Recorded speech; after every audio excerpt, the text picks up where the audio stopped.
नमस्कार। एक बार फिर स्वागत है आप सभी का हमारे नए वीडियो में। आज की वीडियो में हम डिस्कशन करेंगे पंचायत राज इंस्टीट्यूशन पर और ये देखेंगे कि पंचायत राज इंस्टीट्यूशन को गठन करने के लिए कौन कौन सी कमिटियां बनी और उन कमिटियों की क्या रिकमेंडेशंस आई। हमें ये समझना चाहिए कि पंचायत राज इंस्टीट्यूशन का गठन उन्हीं क्षेत्रों में किया जाता है जिनकी जनसंख्या कृषि आधारित हो। दूसरा इंपॉर्टेंट बिंदु है जिसको हमें ध्यान रखना चाहिए वो यह कि पंचायत राज इंस्टीट्यूशन का जो कॉन्सेप्ट है वो साउथ अफ्रीकन कॉन्स्टिट्यूशन से इंस्पायर्ड है हमारे यहाँ। तो ये दो इंपॉर्टेंट चीज़ें हैं जिसे हमें जहन में रखना चाहिए, जिसको हमें ध्यान में रखना चाहिए। अब यह समझते हैं कि पंचायत राज इंस्टीट्यूशन के गठन से पहले कौन सी कमेटियां बन रही हैं और उन कमेटियों की रिकमेंडेशन क्या कहती हैं। ये बहुत इंपॉर्टेंट है जिसको हमें समझना चाहिए।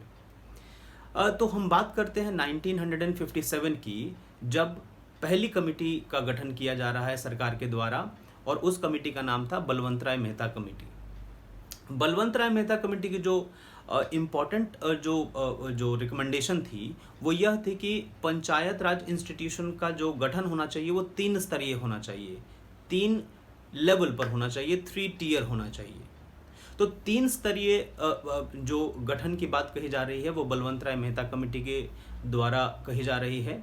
1977 में दूसरी कमेटी बन रही है जिसका नाम था अशोक मेहता कमेटी और इस कमेटी का जो रिकमेंडेशन था वो बलवंत राय मेहता कमेटी से विपरीत आया और इसमें यह कहा गया कि पंचायत राज इंस्टीट्यूशन में जो गठन होना चाहिए इसका वो 2 स्तरीय होना चाहिए, 2 टियर होना चाहिए।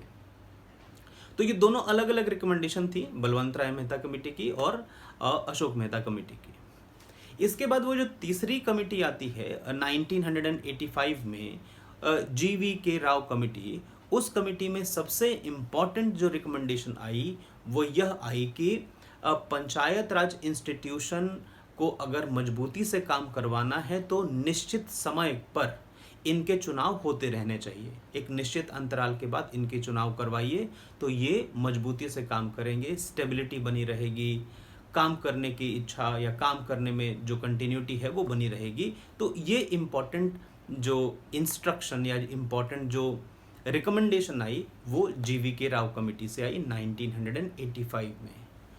और जो अंतिम कमेटी बनती है वो 1986 में बनती है और वो थी आपकी LM सिंघवी कमेटी।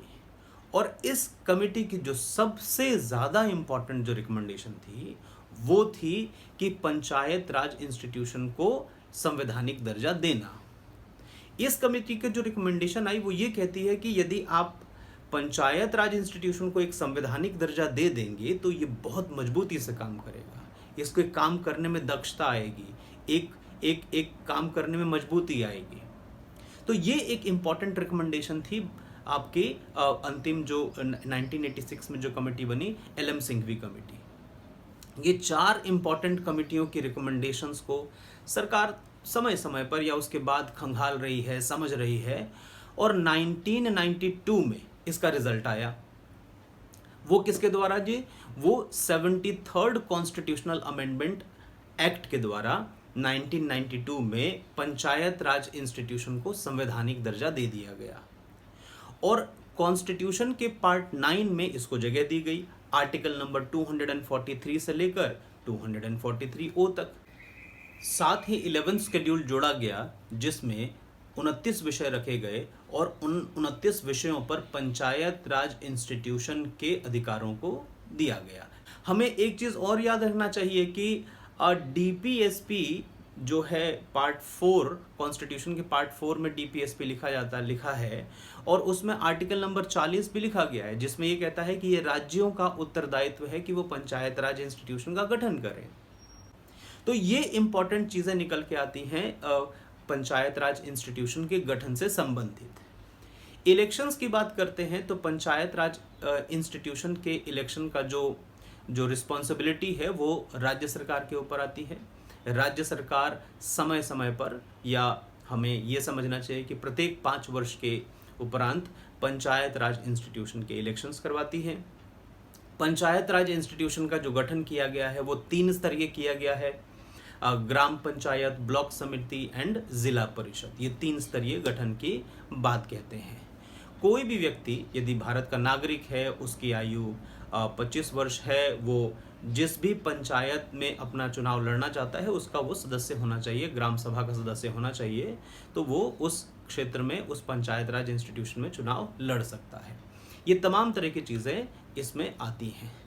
राज्यों का उत्तरदायित्व है कि वो पंचायत राज इंस्टीट्यूशन को हर तरह से सपोर्ट करें, चाहे फाइनेंशियली हो, चाहे किसी और तरीके से हो, वो तमाम तरह के सपोर्ट्स जो हैं वो पंचायत राज इंस्टीट्यूशन को राज्यों की तरफ से दिए जाते हैं।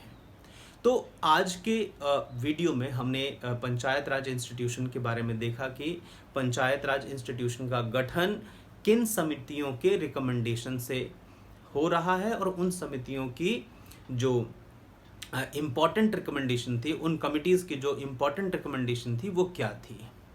उम्मीद है आपको ये वीडियो अच्छी लगी होगी।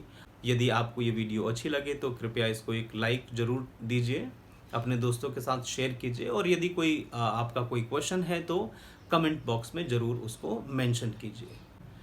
अगली वीडियो में किसी और विषय पर फिर मुलाकात होगी। तब तक के लिए बहुत बहुत शुक्रिया। नमस्कार।